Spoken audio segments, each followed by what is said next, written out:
Hello students, welcome to the class. Plant physiology unit study कर रहे थे, photosynthesis चल रहा था। छोटे छोटे बहुत सारे टॉपिक्स डिस्कस कर लिए हैं ऑलरेडी प्रीवियस लेक्चर्स में। अगर आपने नहीं देखे हैं आप देख सकते हैं।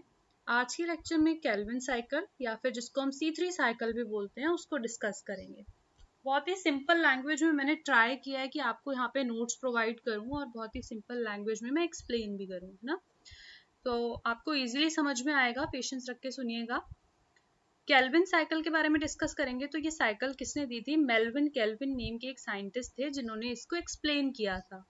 उन्होंने क्या किया कि एल्गी के अंदर जो फोटोसिंथेसिस होता है उसको स्टडी करते टाइम उन्होंने 14 कार्बन का रेडियो एक्टिव आइसोटोप ये यूज किया था, ठीक है। जिससे जब उन्होंने फोटोसिंथेसिस को स्टडी किया एल्गी के अंदर तो उन्होंने ये बताया कि जब फोटोसिंथेसिस होता है, फोटोसिंथेसिस में क्या होता है, CO2 फिक्स ही तो होती है वाटर की। CO2 प्लस वाटर हम कहते हैं कि in the presence of light और क्लोरोफिल की हेल्प से हो रहा है और फिर ऑर्गेनिक एसिड बन रहा है, यही तो होता है।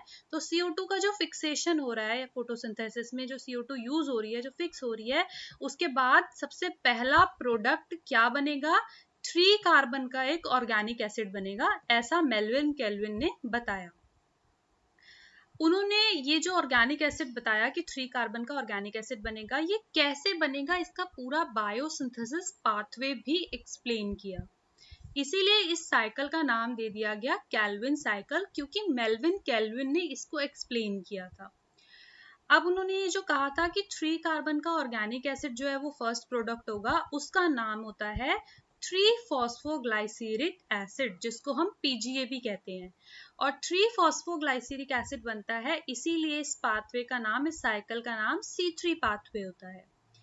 अब ये जो केल्विन साइकिल या C3 साइकिल है, ये सारे फोटोसिंथेटिक प्लांट्स में होती है, चाहे वो प्लांट्स C3 हो पाथवे को फॉलो करते हो, चाहे वो प्लांट C4 पाथवे को फॉलो करते हो, लेकिन सारे के सारे फोटोसिंथेटिक प्लांट्स में केल्विन साइकिल चलती है। अब देखिए प्राइमरी एक्सेप्टर ऑफ CO2। जब ये C3 साइकिल चलती है, मैंने क्या बोला, CO2 का फिक्सेशन होता है फोटोसिंथेसिस में। तो जब CO2 आ रही है प्लांट के अंदर तो उसको एक्सेप्ट करने वाला मॉलिक्यूल भी होना चाहिए कोई। तो जो सबसे पहले प्राइमरी एक्सेप्टर है जो CO2 मॉलिक्यूल का, उसको हम बोलते हैं RUBP। RUBP जो होता है ना, 5 कार्बन का एक मॉलिक्यूल है, कीटोस शुगर एक्चुअल में ये। और RUBP की फुल फॉर्म क्या है? राइब्यूलोज बिसफॉस्फेट, ठीक है। अब कौन सा एंजाइम है जो CO2 को फिक्स करता है RUBP के पास? तो जो एंजाइम यूज हो रहा है इस प्रोसेस में, that is Rubisco, ribulose bisphosphate carboxylase oxygenase, ये इसकी फुल फॉर्म होती है। इस एंजाइम के लिए भी कभी कभी एग्जाम में पूछा जाता है, आपको थोड़ा सा पता होना चाहिए कि सबसे अबंडेंट एंजाइम है ऑन अर्थ। अगर अर्थ पे सबसे ज्यादा अमाउंट में कोई एंजाइम है तो वो है रुबिस्को, ठीक है। इसके पास एक एक्टिव साइट होती है जो कि CO2 से भी बाइंड कर सकती है और O2 से भी बाइंड कर सकती है, इसीलिए इसका नाम रुबिस्को रखा गया है। अब रुबिस्को की एक क्वालिटी है, भले ही वो CO2 O2 दोनों से बाइंड कर सकता है, लेकिन जो ग्रेटर एफिनिटी है वो CO2 के लिए है।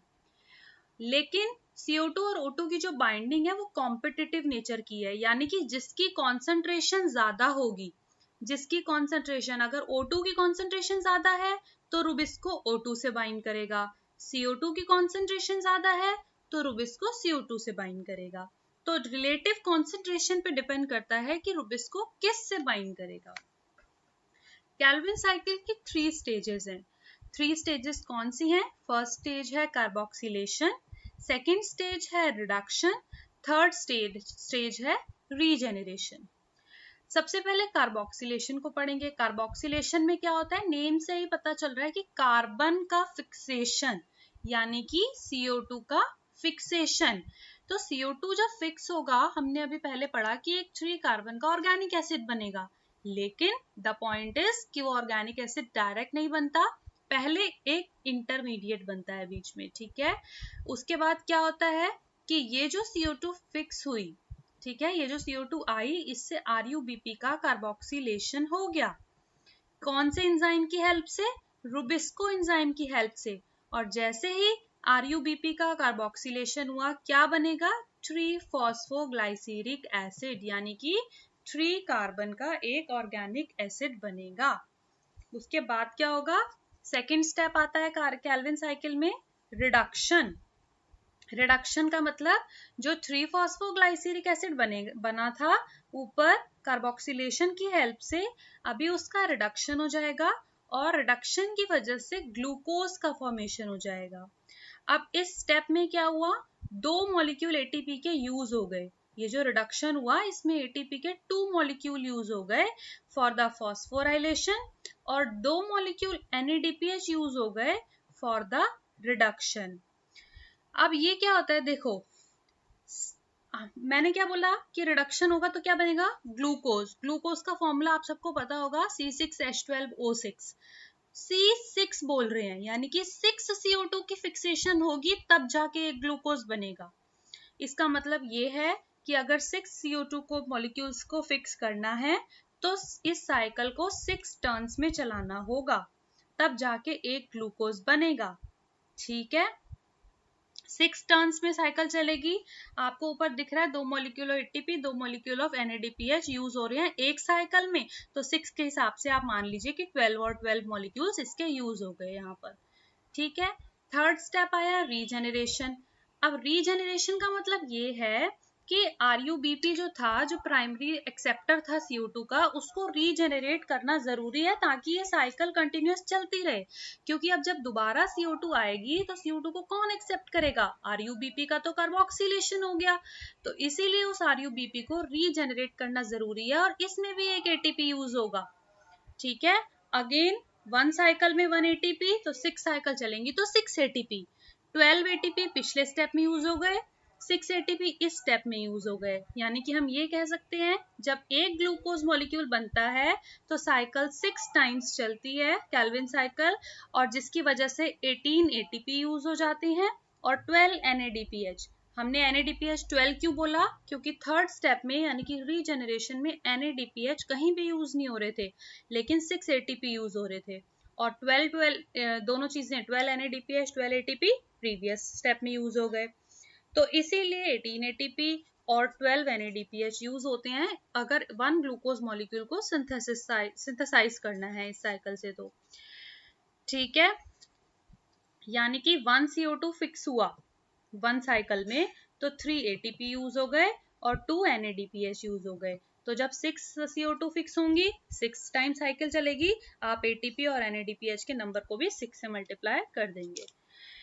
अब क्या होता है, ATP और NADPH का नंबर अलग अलग है, 18 ATP यूज हो रहे हैं, 12 NADPH। इसी रीजन से साइक्लिक फोटोफॉस्फोराइलेशन चलता है। मैंने प्रीवियस से शायद लेक्चर में एक्सप्लेन किया था साइक्लिक और नॉन साइक्लिक फोटोफॉस्फोराइलेशन। देखो मैंने बताया था वहां पर कि जो साइक्लिक होता है उसमें NADPH का प्रोडक्शन नहीं होता, तो यहाँ पे स्टेप में रीजेनरेशन में जहाँ पे सिर्फ और सिर्फ ATP की ही जरूरत है, तो साइक्लिक फोटोफॉस्फोराइलेशन होगा ताकि NADPH यूज ही ना हो, बने ही ना। ठीक है ना, साइक्लिक में सिर्फ और सिर्फ ATP बनता है, NADPH नहीं बनता। फिगर देखिए केल्विन साइकिल में, जैसे कि ये था हमारा प्राइमरी एक्सेप्टर CO2 एक्सेप्टर, जिसको हम बोलते हैं राइबुलोज बिसफॉस्फेट, यानी कि RUBP। इस RUBP ने क्या किया, CO2 को यूटिलाइज किया, यानी कि CO2 को फिक्स किया। जब CO2 को फिक्स किया तो यानी कि हमने बोला क्या हुआ, फर्स्ट स्टेप कार्बोक्सिलेशन। जैसे ही कार्बोक्सिलेशन हुआ यानी कि RUBP ने CO2 को एक्सेप्ट किया, CO2 को फिक्स किया, तो जो 3 कार्बन का स्टेबल ऑर्गेनिक कंपाउंड था वो था 3-फॉस्फोग्लिसरेट। 3-फॉस्फोग्लिसरेट जो फर्स्ट ऑर्गेनिक एसिड बना है, फर्स्ट प्रोडक्ट बना है, अब इसका होगा रिडक्शन। इस रिडक्शन के प्रोसेस में ATP और NADPH यूटिलाइज हो जाते हैं और ATP से ADP बन जाता है, NADPH से इनऑर्गेनिक फॉस्फेट और NADP अलग हो जाता है।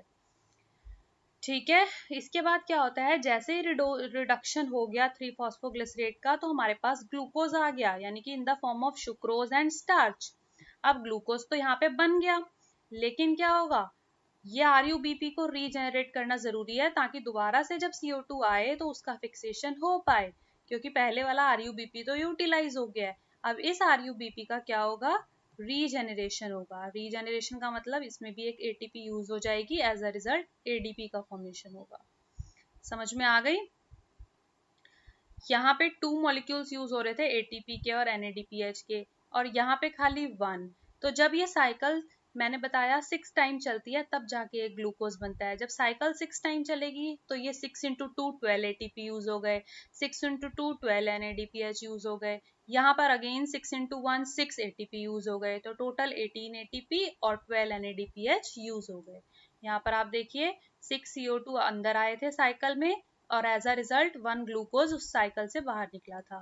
18 ATP यूज हुए थे साइकिल में और 18 ADP बाहर आ गए। 12 NADPH यूज हुए थे साइकिल में, तो 12 NADP बाहर आ गए।